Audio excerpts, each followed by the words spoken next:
Hey, I'm Nick Moke for Digital Trends, and today we're talking about this thing, which is actually not a giant foam balloon, but an iPod dock. It's the Edifier Luna 5 Encore. It is a little quirky looking, but we were actually big fans of it, and we're going to tell you why you might actually consider admitting this beast into your home. So where do you even start with this thing? Gotta talk about design. Obviously, it looks like a giant balloon. One thing you can't tell from this angle is actually it's not as deep as it looks. So if you go ahead and twist it here, the back is a giant sort of gloss plastic orb there. Around the front, it's actually really well built. This is actually solid metal, and everything feels really solid. It's not a cheap feeling unit. It's $300, as it shouldn't feel cheap.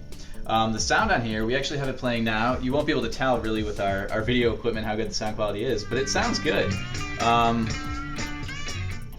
Sound goes from 0 to 50 units on the little digital display over here on the side.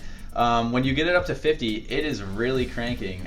We actually had a little problem with it. We didn't think we had it at full volume, but when we finally got it there, our ears were maybe a little bit blown out. It is really loud, but it doesn't break apart at that volume either. I know a lot of sort of cheap home audio products, when you get them up to full volume, they start to really distort a lot. This thing, you could actually play at full volume, and actually it would actually sound pretty good at that level, although you're going to need a big room to do it.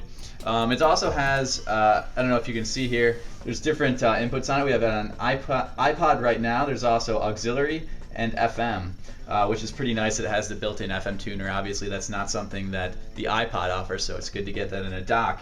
Some cons: it is a $300 dock. For something of this quality, we actually think that's reasonable, but for an iPod dock in general, some people think that's kind of pushing what a reasonable price for one of these things is. Also, you know, the design is sort of take it or leave it.